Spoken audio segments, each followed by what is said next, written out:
Bonjour à toutes et bonjour à tous, bienvenue sur ma chaîne de l'univers crypto, j'espère que vous allez bien mes amis, que tout se passe bien pour vous. Nous sommes le combien? Le 30 mai 2023, voilà, comme tous les jours, une vidéo sur les informations. On fait le tour de tout ça rapidement, du Web3, tout ce qui concerne nos crypto-monnaies, toutes les news qu'il peut y avoir, même des news de métaverse, alors que le métaverse, on est encore un petit peu loin quand même, mes amis. Mais le Web3, c'est quelque chose qui est quand même très puissant aujourd'hui. Et je sais que la plupart des gens ne savent même pas ce que c'est que le Web3. Moi, quand j'en parle à longueur de temps, je dis le Web3, personne ne sait ce que c'est encore pour l'instant. Allez, bon, c'est comme ça, c'est normal, il y a toujours un démarrage à tout dans la vie. Et le Web3, c'est quelque chose de tout nouveau. Alors, il y a tous les gens qui sont impliqués dedans, qui connaissent parfaitement, évidemment. Tous les jeunes, très très jeunes, connaissent très bien. Et encore, quoique, je parle à des jeunes qui ne savent pas ce que c'est que le Web3, mes amis. Donc, allez, on avance en tout cas. On est dans un super écosystème. Je vais essayer de ne pas parler pendant 4 heures. C'est mal oreille. Je sens que sur cette vidéo, je vais parler longtemps. Et pourtant, tous les jours, je vous fais des vidéos. J'essaie de les faire très courtes, un maximum d'informations dans un minimum de temps. Vous devez être informé de tout. Ce qui vous plaît, vous allez le creuser. Je vous mets des liens. Vous allez les lire en plus. On a plein d'articles qui sont fabuleux. S'ils sont fabuleux, c'est normal, c'est pas vrai qui les ai faits. Je pioche à droite et à gauche, comme nous, on va s'informer, chacun son métier. Moi, je ne suis pas journaliste, mais j'adore l'info depuis toujours, donc je les creuse toujours, je vais voir, et après, comme tout le monde, je critique, même si je fais pas le boulot. Je plaisante, on va faire un petit peu, on va regarder tout ça. Allez, j'arrête de parler, parce que je vais finir par parler pour rien, évidemment, vous me connaissez. Mon expérience à votre disposition, évidemment, ou à ta disposition. Pensez en tout cas, vous, à vous abonner à ma chaîne si vous voulez me retrouver. Cliquez sur le pouce, ça fait toujours plaisir quand vous cliquez sur le pouce parce que ça veut dire que vous aimez bien votre travail. Vous devez connaître la leçon pour ceux qui viennent là tout le temps. Excusez-moi de me répéter à longueur de temps, mes amis. Allez, on va se mettre sur... écoutez, je vais essayer de me brancher un petit peu sur la présentation, ce serait pas mal. Ah oui, non, entre nous, on va faire tout le tour de l'actu, donc on va regarder... On va parler de Twitter, de FTX, d'Arbitrum, de Layer 2, de Nouriel Roubini, on l'adore ce mec, Ardinal sur Litecoin, qu'est-ce qu'il y a, Optimism, Binance, Centre Pompidou, des NFT, etc., parce qu'il y a plein de choses que j'oublie, j'ai pas de place en plus pour tout noter, toutes les infos, il y en a tellement, et moi déjà, je trie un peu déjà, parce que j'en lis des tonnes, presque jour et nuit, parce que j'aime ça, voilà. Mais maintenant, vous avez sûrement un autre boulot, vous faites sûrement autre chose, moi je fais ça à temps plein, on va dire, donc j'ai le temps. Vous n'avez pas le temps, donc c'est pour ça les vidéos très courtes. Et encore une fois, vous allez aller creuser ce qui vous fera plaisir. On n'a pas tous les mêmes centres d'intérêt, mes amis. On a un BTC à 27 656. Bon, c'est déjà pas mal.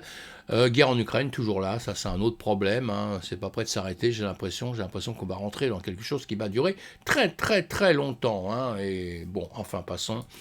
On a une pensée pour eux, évidemment, je ne lâche pas l'affaire, moi. Un calendrier économique, bon, des news tous les jours, je me répète à longueur de temps. Alors, je vous fais des vidéos avec les graphiques pour parler un peu plus précisément du trading, de choses qu'on peut vérifier sur des graphiques. C'est très important pour vous, si vous rentrez dans tout ça. Et encore une fois, je vous le dis très rapidement, regardez toujours ce qui est en 3 étoiles. Et nous, avec la crypto-monnaie, on s'intéresse à ce qui est de la tech, évidemment. On s'intéresse à S&P 500 et Nasdaq et 2-3 autres, évidemment, sur lesquels vous devez allez voir. Allez, j'avance là-dessus parce qu'on n'est pas là pour regarder ça en réalité. Là, c'est parce que voilà. La Russie abandonne l'idée de créer un échange national de crypto-monnaies.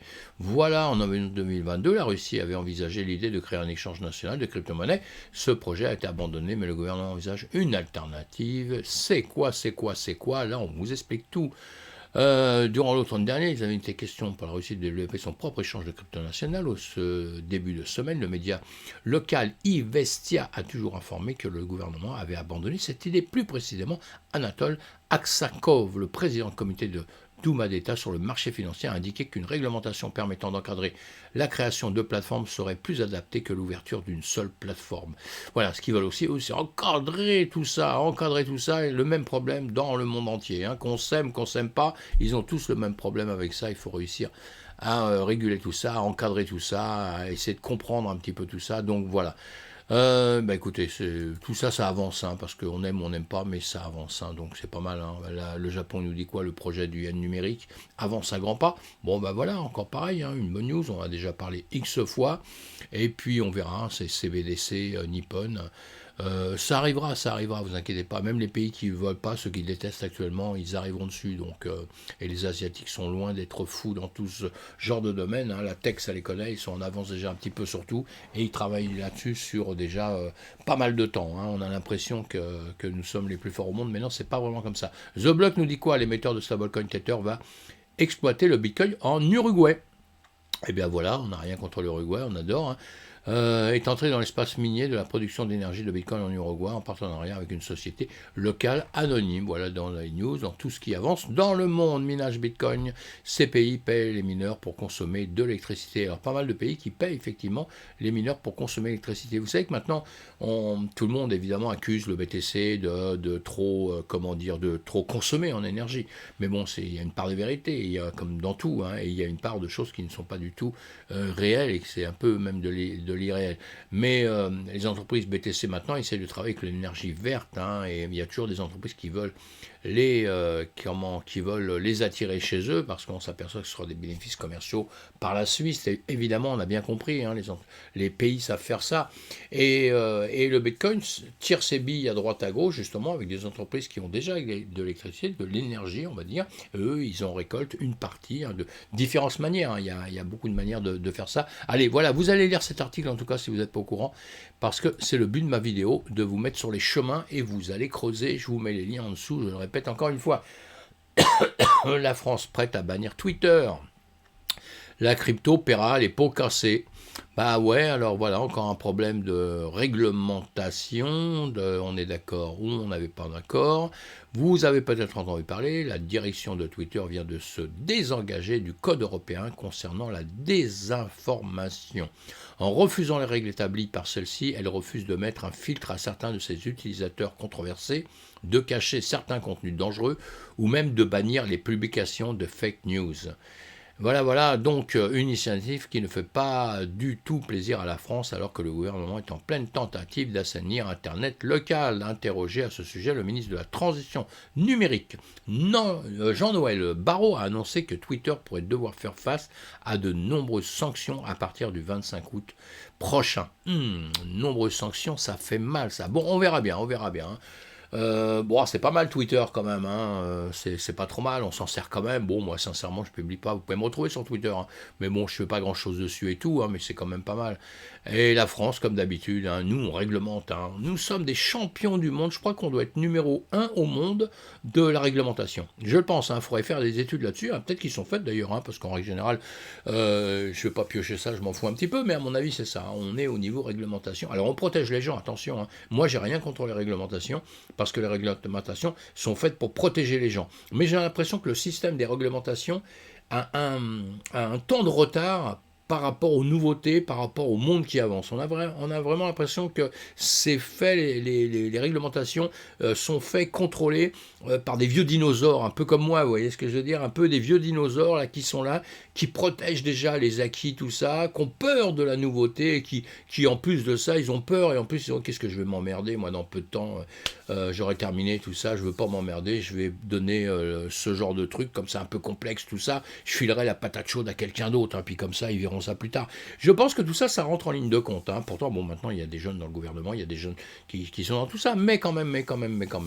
Allez, hop, j'ai avancé. FTX, les procureurs refusent d'abandonner les charges pesant sur Sam Bankman-Fried. Ah, on l'oublie presque, lui. C'est comme la guerre en Ukraine. Vous avez vu la guerre en Ukraine, on l'oublie, quoi. Ça y est, maintenant, c'est rentré dans les mœurs. Bon, il y a la guerre en Ukraine. Au début, tout le monde pleurait. Maintenant, quasiment, hein, il y a, sur des chaînes télé et tout, il y a des fois, on n'entend même pas parler, quoi. Il faut même pas un petit truc dessus, hein. Alors que bon, il y a des gens qui sont en train de mourir. Et lui, bah, c'est pareil, on s'est habitué. Maintenant, on s'est habitué. Bientôt, on va dire FTX, c'était qui SBF, Sam Bankman-Fried, c'était qui déjà? Il a fait quoi? Voilà, c'est tout, hein. Bon, bah, lui, pendant ce temps-là, il sera peut-être en prison quand même, hein. Voilà, les avocats de Sam Bankman-Fried avaient défendu leurs clients, narguant que 4 des 13 accusations dont il était la cible étaient irrécevable par manque de preuves et de soucis de juridiction. Mais bon, c'est 4 des 13 chefs d'accusation, il y en a encore pas mal derrière, hein.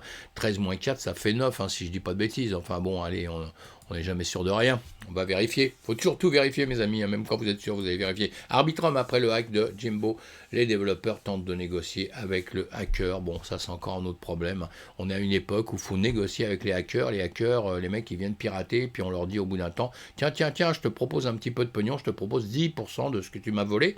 Hein, on ne dit pas espèce d'enfoiré, hein, parce qu'il ne serait pas content, il va tout prendre. Hein. Donc on lui dit, monsieur, s'il vous plaît, excusez-moi, est-ce que je peux vous donner 10% sur ce que vous m'avez volé? Alors ça fait que les mecs ils disent ah bah oui pourquoi pas, je vais vous faire plaisir, d'accord, etc., etc., etc. Je déconne, vous avez bien compris, hein, mais bon ça fait chier un peu, hein, parce qu'on se fait hacker énormément, et pour nous c'est très mauvaise publicité, hein. Et encore une fois, qui perd l'argent quand les choses sont hackées? Voilà. Donc c'est ça le principal à la base. Hein. Parce que les entreprises sont responsables, hein, même quand elles se font hacker, c'est leur problème normalement. Hein. Ça ne devrait pas être le problème des clients derrière. Hein. Le critique de Bitcoin, Yuri Roubini, met en garde contre la complaisance sur le marché boursier et annonce une grande surprise à venir cette année. Bon, lui, c'est un monsieur très connu, hein, souvent je critique, hein, mais bon, il a fait son chemin, c'est quelqu'un de connu, il a sûrement des valeurs, il a sûrement tout ça, mais bon, c'est pas de peau, à chaque fois qu'il dit un truc, c'est pas terrible. Les marchés pensent que l'inflation a atteint un pic et qu'elle va chuter fortement. Il peut y avoir une récession courte et peu profonde, qui va les mener à réduire les taux d'intérêt. Les marchés sont donc assez optimistes quant à une récession courte et peu profonde, au même à un atterrissage en douceur, puis à une reprise des marchés. Les banques centrales leur disent non, nous n'avons pas encore fini, nous n'avons pas réduit le taux cette année. Il y a même un risque de correction de l'économie, même le personnel de la Fed s'attend à une récession plus tard cette année. Oui, on n'est pas, je vous ai mis cet article juste pour ça, on aurait pu s'en passer, mais juste pour vous dire, soyez pas trop FOMO, mes amis, quand même, soyez prudents. Moi, je suis peut-être trop prudent, c'est possible avec l'année. On me dit, ouais, mais tu dis toujours ça. Mais 2022, j'ai dit beaucoup de choses et malheureusement, ça s'est passé comme ça. Donc c'est pareil parce que quand on a l'habitude des marchés, on a peut-être une vision qui est un peu différente des gens qui sont tout nouveaux dans un écosystème, quoi. Que ça soit n'importe quel système. Hein. Le marché de la bourse, il existe depuis longtemps et on va dire que nous, maintenant, avec des actifs risqués, bien on en fait partie. Donc il y a des choses qu'on connaît qui se font régulièrement et voilà, c'est ce qui se passe actuellement. Binance reprend les dépôts Torn et déplace Torn de Cash dans la zone d'innovation alors qu'une nouvelle proposition est adoptée. Voici la dernière. Voilà, l'échange crypto majeur Binance a rouvert les dépôts Torn suite à une attaque contre le mélangeur crypto axé sur la confidentialité Tornado Cash DAO. La bourse a annoncé lundi qu'elle avait repris les dépôts. D'accord, tout va bien. Hein. Sur Ethereum, chef d'intelligence de BNP, les poissons sont... Alors, pardon, je vais trop vite. Les dépôts Torn sur ces deux réseaux ont été suspendus le 21 mai. En raison du récent incident au sein de l'organisme autonome décentralisé Tor. Bon, bah allez, ça reprend. Donc apparemment tout va bien dans le meilleur des mondes. On verra ça, on suit ça. Encore une fois, prudence sur beaucoup de choses. Binance n'achètera pas de banque, selon son PDG, Changpeng Zhao. Eh ben oui, bon voilà, hein, on parlait d'une chose, maintenant après on dit l'inverse, maintenant peut-être dans quelques temps ce sera encore autrement, mais voilà, ça fait partie des petites news à longueur de temps, on va pas rester dessus, ça n'a pas trop d'importance pour nous. Ethereum, les layers 2 séduisent toujours plus d'utilisateurs. Les layers 2, c'est ce qu'il y a au-dessus, hein, justement, des blockchains des layers 1, et comment dire, et qui apporte un plus au blockchain de base. Hein. Donc c'est très important. Les layers 2, c'est très à la mode depuis X temps. Et puis ça a prouvé son utilité. Maintenant, il y a des layers 3 aussi, hein, etc., etc.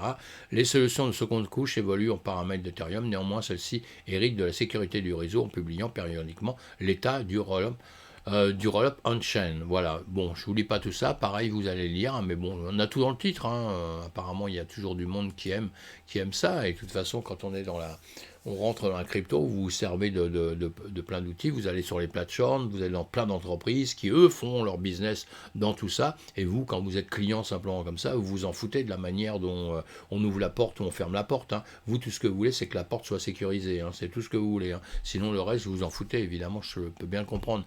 Ethereum, il achète de l'Ether à 30 centimes et se réveille multimillionnaire 8 ans plus tard, évidemment. Hein. L'Ether a acheté il y a 30 ans, c'est comme le BTC acheté il y a 8 ans et vendu maintenant.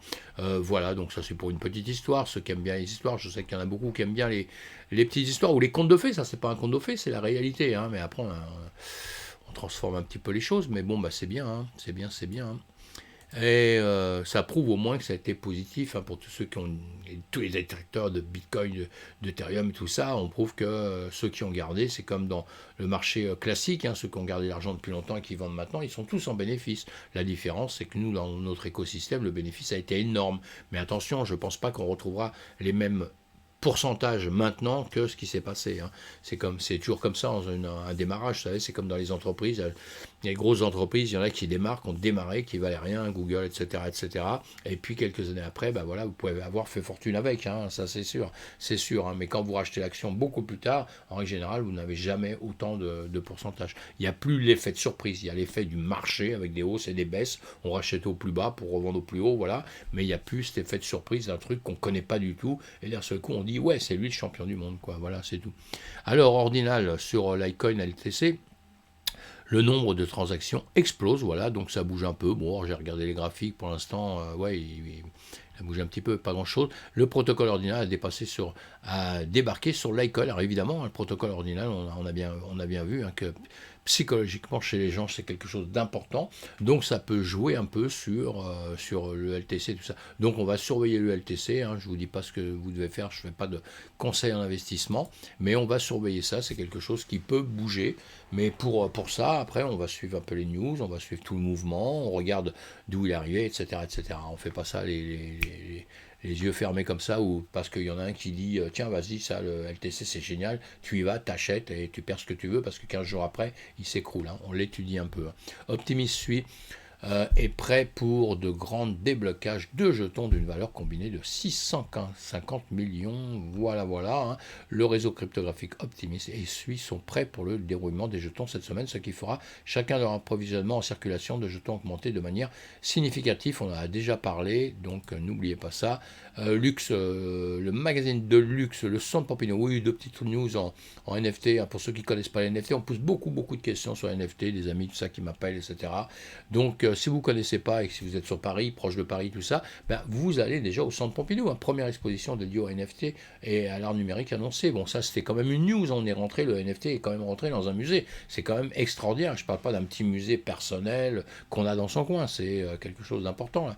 Et donc, vous allez voir, et puis vous passerez juste à côté, justement, du Centre Pompidou. Vous avez le NFT Factory. Je ne fais pas de pub, hein, j'ai aucun lien avec eux, je ne vends rien du tout. Je dis juste parce que j'aime bien cet endroit, voilà, je les connais un petit peu, et je vais régulièrement, je regarde, et j'en vois des gens pour une bonne raison, c'est que ceux qui ne savent pas, parce que beaucoup de gens aujourd'hui, vous leur dites un NFT art, ils n'ont même pas, ils se disent c'est quoi ton NFT art, quoi, ça représente quoi? Ben, ça peut représenter n'importe quoi, puisque dans l'art, il y a tout ce qui est possible, inimaginable, du beau, du pas beau, du bon, du pas bon, etc., etc. Mais là, justement, le but, c'est que vous avez un NFT Factory, juste à côté du Centre Pompidou, et puis là, vous pouvez voir, donc vous aurez en un clin d'œil, en un coup d'œil, et vous saurez tout de suite ce que c'est qu'un NFT art, justement. Après, vous allez approfondir ce que c'est qu'un NFT réellement et voir un peu l'avantage que ça peut vous apporter, ce NFT, évidemment. Voilà, mes amis, on a fait le tour, comme d'habitude, hein, j'ai du mal à faire du très court, mais j'espère que tout va bien pour vous. Vous faites attention surtout à ce que vous faites entre les lignes, etc. C'est très important. En ce moment, on reste prudent. On ne sait toujours pas si ça va monter fort, baisser fort. On est dans une période un petit peu compliquée actuellement, hein, et donc on doit toujours faire le tour des news. Pourquoi? Parce que quand vous avez des actifs, vous devez vous informer un peu des fondamentaux et de tout ce qui se passe dans un écosystème, hein, parce que l'ensemble de l'écosystème peut faire en sorte que tous vos actifs tombent demain, hein. Donc c'est très important d'être un peu au courant. Voilà, faites attention à vous. On se retrouve sur Twitch ou sur Twitter, ou on se retrouve sur ces vidéos-là, et à bientôt. Faites attention à vous, mes amis.